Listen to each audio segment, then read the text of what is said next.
For the sake of fairness, I will divulge that I am in fact a white male and find the loss and/or change of my people, but especially the prospect of a far more dangerous and/or difficult life for my children and my children's children deeply troubling. He basically asked if there will be a time when white people as we know them today will not exist or be recognizable, and/or will all races be blended into one race and dissolve the rest. I'm going to tell you, yes, I do think that's going to happen. I'm Danielle Romero. Thank you so much for being with me here on my channel where we talk about American identity and family stories. Come join me over at Patreon. Put a lot of information, deep dives, we can chat. You can send me a coffee at coffee.com/NYTN13.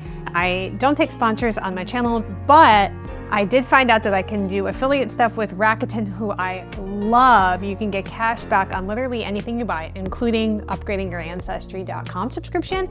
And if you use my affiliate link, you get $50 and it's awesome. So let's jump back into the video. Went under the name of Romulus. I think he said he was a man, but I'll just read it through. He said, "Hello, I've watched a great many of your videos, but I have a question that I haven't seen you quite answer. I'd like to know your personal opinion on the theory and/or facts of the decline and/or eventual extinction of white/European people, and in parentheses, are you people with I think you would say, are the people with stereotypical European traits such as fair skin? And I'm mostly speaking on a biological, genealogical level, not as a cultural, as I understand the cultures can continue to evolve regardless of its people. For the sake of fairness, I will divulge that I am in fact a white male and find the loss and/or change of my people, but especially the prospect of a far more dangerous and/or difficult life for my children and my children's children deeply troubling. I feel I need to clarify that I mean no aggression. I'm simply asking for educated opinion, and I would also specify that I'm not old. Well, not obscenely old. He says I'm 30. and that my reason for asking you in particular is everyone I know is either extremely polarized in one way or the other, and your videos don't make you out to be aggressive in either way. Also, I know and interact with almost no non-white people and anything beyond a passing acquaintance." And he asked a couple other questions, but I want to get to that. So first, look, declining birth rates are a real problem, a real concern. Japan, Italy, South Korea, other countries facing serious demographic challenges right now. Economic challenges, who's going to take care of the aging populations, who's going to sustain the communities, the replacement rate, there's not enough new babies. So when this commenter says that he's worried about his children's future, from that perspective, I get it. I don't know what country he's from, he didn't say. But being a parent is terrifying. I don't know if he has kids or he's just thinking about future kids, but the world feels unstable to me right now. I have 3 kids, and you want to protect your kids.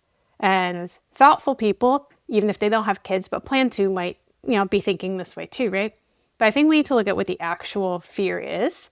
So he's asking about the quote decline or extinction of white/European people. So he's asking if people who look a certain way, fair skin, and what he's saying European features are disappearing. And so here's what my work has taught me, that the question is based on a category that has never been stable. And, even for me right here, people will tell me in the comments that I'm too white to be talking about the history I'm talking about, or I'm not white, so I shouldn't be talking about it, and, a bunch of nasty things either way. So even for me right now, there's not like a consensus about who's white.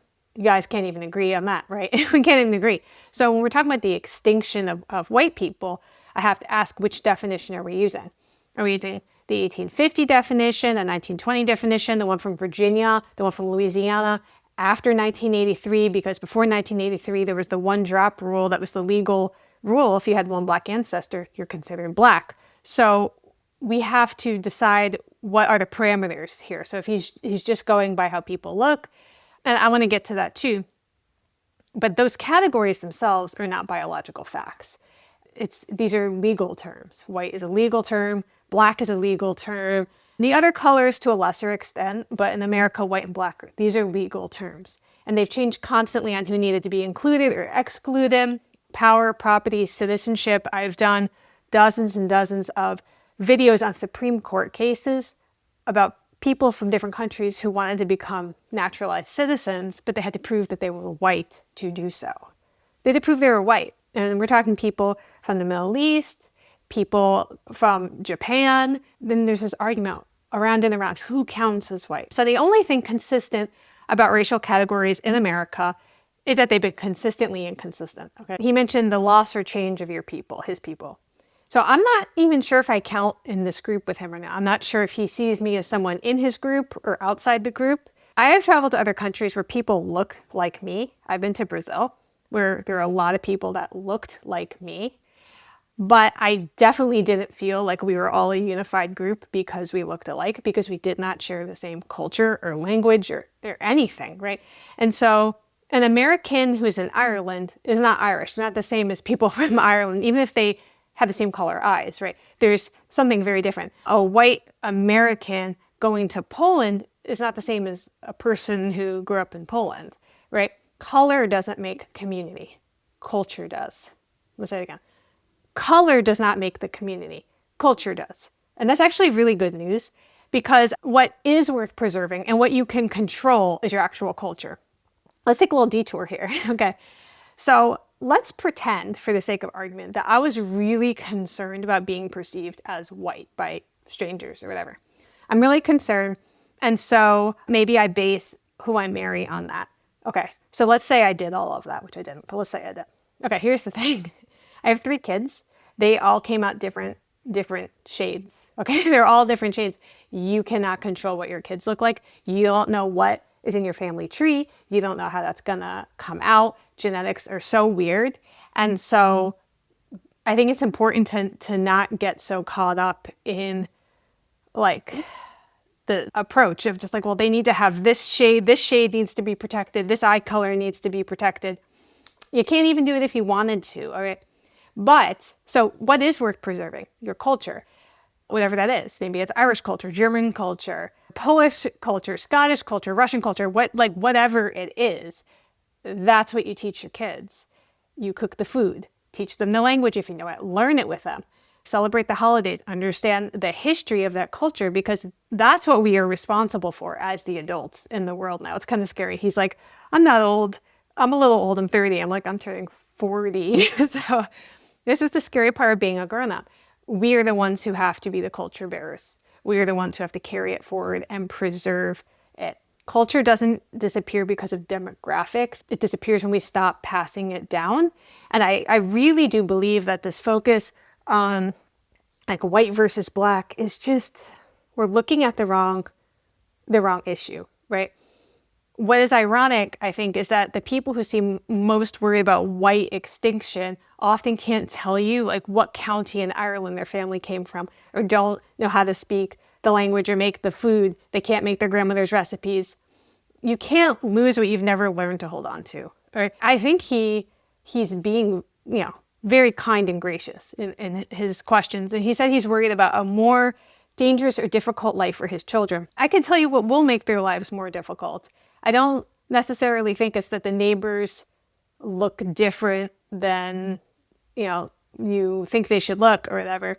I would say the political climate right now that we're in, the economic climate we are in right now, these are the things that are most likely to cause problems for our children in the next generation. He was so honest, and he said that he says he knows almost no non-white people beyond passing acquaintance. And I think in part that isolation is where the fear can come in, because this is when people groups are abstract. They're just like these demographics and statistics and news headlines, and it's easy to see them as whatever the news wants you to see them as, right? But when it's your neighbors or your kids' friends or your coworkers or people at church, it's like these are just people that you know, and they're living their lives, they're raising kids, trying to build something good alongside you. Here's my answer to all of this. 1, if you're concerned about losing your culture, have kids, have as many kids as you can handle. Teach them your culture. If you can't have kids or you don't want to have kids, get involved with other people's kids, right? Teach them your culture, your actual culture, not just your skin tone. Build something beautiful for them, with them. And maybe, I would say, get to know some of the types of people that you do feel worried about. And I think you will find that they are also worried about the same things you are. They're worried about their kids' futures. They're worried about their communities. And he asked one more question that was really long, and I won't go through the whole thing. Now, he basically asked if there will be a time when white people as we know them today will not exist or be recognizable, and or like, will all races be blended into one race and dissolve the rest? I'm going to tell you, yes, I do think that's going to happen. You know why? Because that's where it all started. We all started from the same people, right, and spread out. And I think things come back around, right? I would challenge you, Romulus. because your descendants, if you have any, they will carry forward whatever you actually teach them to value. So the question is, what are you teaching them to value? A collection of physical features or something that actually matters? I hope you won't care what color their eyes are. They're going to care what you built, what you believed, and what you gave them to stand on. So I would say build something worth inheriting. Thank you so much for being with me, and we'll talk soon.